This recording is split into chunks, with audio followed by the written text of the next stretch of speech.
Hello everyone, welcome back to the channel. Tonight, the world is witnessing one of the most intense and coordinated attacks on Israel in decades. Tel Aviv is under fire. Air raid sirens are blaring across the city as Iranian-backed militants and Iran's own missile forces unleash a devastating bombardment targeting Israel's heartland. What began as scattered rocket fire from Gaza and southern Lebanon has now turned into a full-scale assault. For the first time, Iranian missiles are striking deep inside Israel's territory, not just near the borders, but right into the center of Tel Aviv itself. Residents report a night of terror. Explosions light up the sky. The Iron Dome defense system is overwhelmed as it tries to intercept wave after wave of rockets and ballistic missiles. Streets that were once bustling with nightlife now lie in darkness, lit only by fire and emergency sirens. According to early reports, the assault began just after midnight. Dozens of rockets were launched from Gaza and southern Lebanon simultaneously. Within minutes, Iranian missiles joined the barrage, believed to be fired from positions inside Syria and western Iraq. Israeli radar systems detected hundreds of projectiles in the air, the largest coordinated strike since the 1973 war. Tel Aviv, Haifa, Ashdod, and Beersheba all came under fire. Several critical infrastructure sites were hit, including energy facilities, military bases, and communication hubs. Firefighters and rescue teams rushed into neighborhoods engulfed in flames.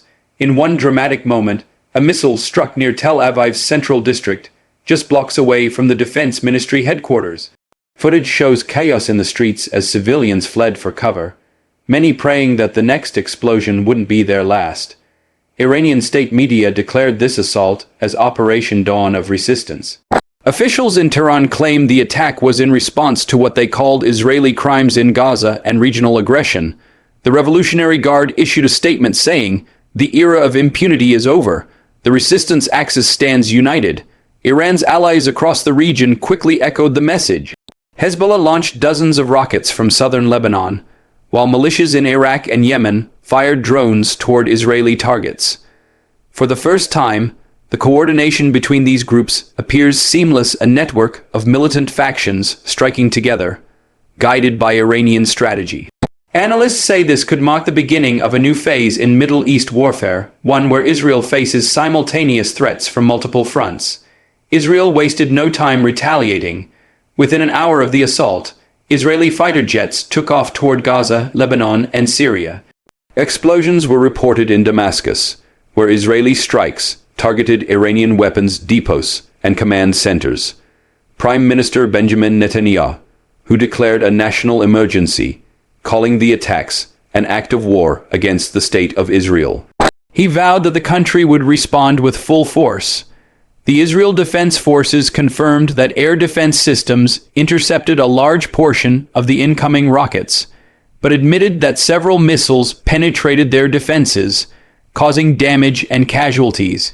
Hospitals across Tel Aviv and nearby cities were placed on high alert, treating dozens of injured civilians. Videos circulating on social media show buildings collapsing after direct hits, vehicles burning in the streets, and families huddled in bomb shelters. Emergency crews are seen digging through rubble searching for survivors. One witness said, "We heard a loud explosion. The whole building shook. Then we saw flames rising from the other side of the street. It felt like a nightmare."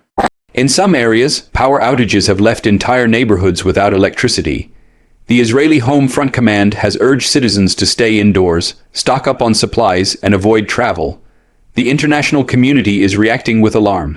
The United States has condemned the attacks, calling them an outrageous escalation, and reaffirming its ironclad support for Israel.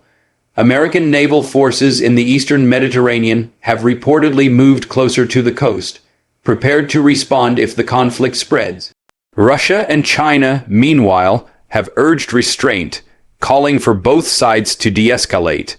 But behind closed doors, intelligence reports suggest major powers are watching closely, knowing that a single miscalculation could drag the entire region into an uncontrollable war. In Europe, major cities are holding emergency security meetings. Air traffic routes over parts of the Middle East have been suspended, Oil prices are already skyrocketing as fears of a wider war grip the markets. What's happening tonight isn't an isolated event, it's the culmination of months of tension.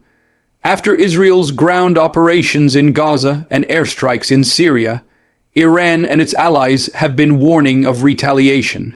Now that retaliation is here, militias in Iraq, Hezbollah in Lebanon, and the Houthis in Yemen are all reportedly on high alert, ready to continue the offensive. Intelligence analysts are warning that Israel could soon face simultaneous attacks from multiple directions, something its military has never experienced at this scale. If this escalation continues, the Middle East could be heading toward a regional war involving Iran, Israel, Lebanon, Syria, and potentially Western powers. In Tel Aviv, fear mixes with defiance. Residents are frightened but determined. One man said, "We've lived through wars before, but never like this. We'll survive. We always do." In Gaza and southern Lebanon, crowds gathered in celebration, chanting slogans of victory against Israel. For them, the bombardment is seen as a message of resistance, a sign that Israel's enemies are capable of striking its most secure cities. But amid the noise of war, humanitarian organizations are sounding the alarm. Civilians, they say, are paying the price from Tel Aviv's apartments to Gaza's crowded streets. Experts say the sheer scale of this coordinated assault could change Israel's defense doctrine permanently. For years, Israel relied on its technological edge and the Iron Dome system to protect its population. But tonight, that system is being stretched to its limits. With hundreds of rockets, missiles, and drones launched simultaneously, even advanced defenses are struggling to cope. This might push Israel to consider more aggressive, preemptive operations against Iranian targets in Syria and beyond. Retired military officers are warning that if Israel's deterrence fails, it may face a long and bloody war stretching across multiple fronts from the Mediterranean coast to the deserts of Iraq. As dawn approaches, Israel is preparing for a counteroffensive. Fighter jets, artillery, and naval ships are on high alert. The Israeli military has begun mobilizing reserves, and emergency alerts have gone out to citizens across the nation. There are unconfirmed reports that Israeli ground forces could soon enter southern Lebanon or launch deeper strikes inside Syria. Iran, meanwhile, has warned that any attack on its soil will be met with a severe and unstoppable response. World leaders are scrambling to prevent a regional catastrophe, but with both sides vowing revenge, the path to peace looks more distant than ever. The Middle East stands on the brink. The sound of explosions in Tel Aviv echoes far beyond Israel's borders into Tehran, Damascus, Beirut, and Washington. Every decision made in the next 24 hours could determine whether this becomes another brief exchange or the start of a regional war that will change history. As the sun rises over Tel Aviv, smoke still fills the sky. Emergency crews continue their work. The city that never sleeps now waits in silence, listening for the next siren. Thanks for watching. Don't forget to like, subscribe, and share.